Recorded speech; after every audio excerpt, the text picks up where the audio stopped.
যে বর্তমান পরিস্থিতিতে যেখানে প্রধানমন্ত্রী নাই, সরকার নাই, সংসদ নাই, সেক্ষেত্রে প্রেসিডেন্টের পরে সর্বময় ক্ষমতার অধিকারী সেনাপ্রধান।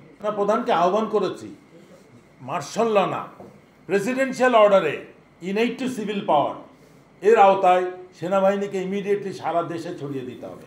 আপনারা সাংবাদিকরা আপনারা অ্যাক্টিভ না কেন? আপনারা কিন্তু লাইভে আসছেন না, আপনারা কার উপরে ভরসা করছেন? আপনারা নিজেরা নিজেদেরকে সেফ রেখে সরকারের দাবিদারি করে এখন আসছেন সেনাবাহিনী কেন নিষ্ক্রিয়? এটা তো হবে না। সংস্কারটা অত্যন্ত জরুরি। যে রাজনীতি দেশের কল্যাণে, জনগণের কল্যাণের জন্য নয়, সেই রাজনীতি আমাদের প্রয়োজন নাই। কোনো পারিবারিক ভিত্তিক কোনো রাজনীতি হবে না। এমন রাজনীতি করতে হবে যেটা কারো পৈতৃক সম্পত্তি হবে না, বাপের না, ভাইয়ের না, ছেলের না, কারণ না। এর সাথে আমাদের সমস্ত অর্গানাইজেশনগুলোকে সত্যিকার অর্থে গত 16 বছরে ক্রমান্বয়ে এটা হয়েছে, ঘটেছে। আমি বলবো না যে 16 বছর হয়েছে। রাজনীতি বাংলাদেশে গত 53 বছরে আমরা দিনকে দিন অনেক কিছু ভালো হয়েছে, তার সাথে অনেক কিছু খারাপ হয়েছে। তার মধ্যে প্রতিটা প্রতিষ্ঠানকে ধ্বংস করা হয়েছে। ধ্বংসকৃত প্রতিষ্ঠানগুলোকে আবার সুন্দর করে সাজিয়ে গুছিয়ে আধুনিক করতে হবে। এটার মধ্যে আসবে পুলিশ, এটার মধ্যে আসবে বিচার ব্যবস্থা। বিচার ব্যবস্থা হচ্ছে জাতির একটা মেরুদণ্ড, সেটাকে পূর্ণ সংস্কার করতে হবে যে কোনো মূল্যে। এবং যেটা আজকে দাবি উঠেছে ওই বেঞ্চটা, আপিল বিভাগকে ইমিডিয়েটলি বরখাস্ত করতে হবে। বিচার বিভাগকে পূর্ণ সংস্কার করতে হবে। পুলিশকে রিফর্ম করতে হবে। পুলিশের মধ্যে যত ভর্তিতে যত গলদ আছে, যোগ্যতার প্রবলেম আছে, সবগুলোকে ঠিক করতে হবে।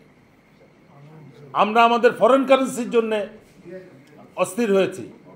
এই ফরেন কারেন্সি যেরকম বাইরে বিদেশ থেকে আসছে, আমাদের দেশ থেকে ফরেন কারেন্সি লুটপাট হচ্ছে।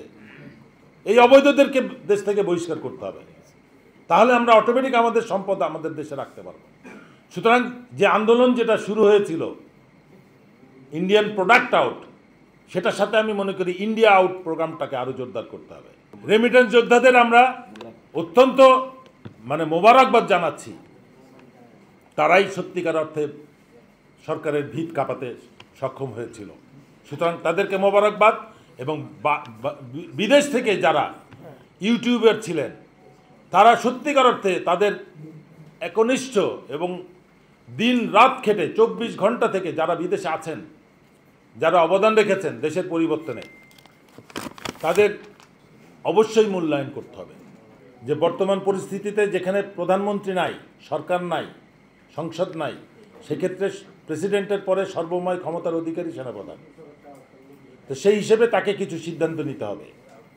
আমরা অলরেডি আমাদের ফেসবুকে অলরেডি এটা নিয়ে ওয়ার্নিং আমরা রিলিজ করেছি যে একটা গোষ্ঠী এই অবস্থার সুযোগে, তারা কিন্তু আগের থেকে, ছাত্ররাও জানে যে ছাত্রদের আন্দোলনের সুফলটা নষ্ট করার জন্য একটা চক্র কাজ করছে, যারা পূর্ব সরকারের হাসিনার ঘনিষ্ঠতম ছিল।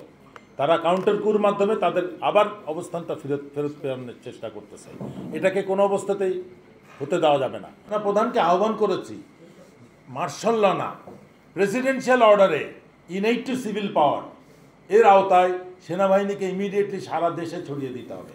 আমার ধারণা, আমি ওনাকে বলেছি, আমি ওনাকে আহ্বান করেছি, বলেছি যে আপনি যদি না করেন আপনাকে ধরে নেওয়া হবে যে আপনি আপনার পূর্ববর্তী সরকারের ওই আত্মীয়তার সম্পর্ক টিকিয়ে রাখার জন্যে পরিকল্পিতভাবে সেনাবাহিনীকে ক্যান্টনমেন্টের ভিতরে রেখে এই ধ্বংসযজ্ঞ চালাতে সহায়তা করতেছেন। সেনাবাহিনীকে আমরা চাচ্ছি সেনাবাহিনী অ্যাক্টিভ হোক, সেনাবাহিনী পেট্রোলিং করুক, যাতে এটা না হয়। কিন্তু আবার আমার পরিকল্পনা, আমরা যেটা জানতে পেরেছি, এটা পরিকল্পিতভাবে হচ্ছে। সেনাবাহিনী নিষ্ক্রিয় থাকবে, এই ধ্বংসযজ্ঞ চলবে, হিন্দুরা বর্ডার ওই পারে চলে যাবে, একটা ইস্যু তৈরি হবে বাংলাদেশের শৃঙ্খলা পরিস্থিতি। সুতরাং এই পরিস্থিতিকে মোকাবেলা আমাদের জনগণকে করতে হবে। আপনারা সাংবাদিকরা আপনারা অ্যাক্টিভ না কেন? আপনারা কিন্তু লাইভে আসছেন না, আপনারা কার উপরে ভরসা করছেন? আপনারা নিজেরা নিজেদেরকে সেফ রেখে সরকারের দাবিদারি করে এখন আসছেন সেনাবাহিনী কেন নিষ্ক্রিয়? এটা তো হবে না। যারা মৃত্যুবরণ করছে তাদেরকে আমরা ফিরে পাবো না, তাদের হিসাব হবে, তাদেরকে রিওয়ার্ড দেওয়া, স্বীকৃতি দেওয়া হবে, যেটা অতীতে হয় নাই কখনো। ঠিক আছে, সেই কমিশন গঠনের মাধ্যমে তাদের এটাকে স্বীকৃতি দেওয়া হবে।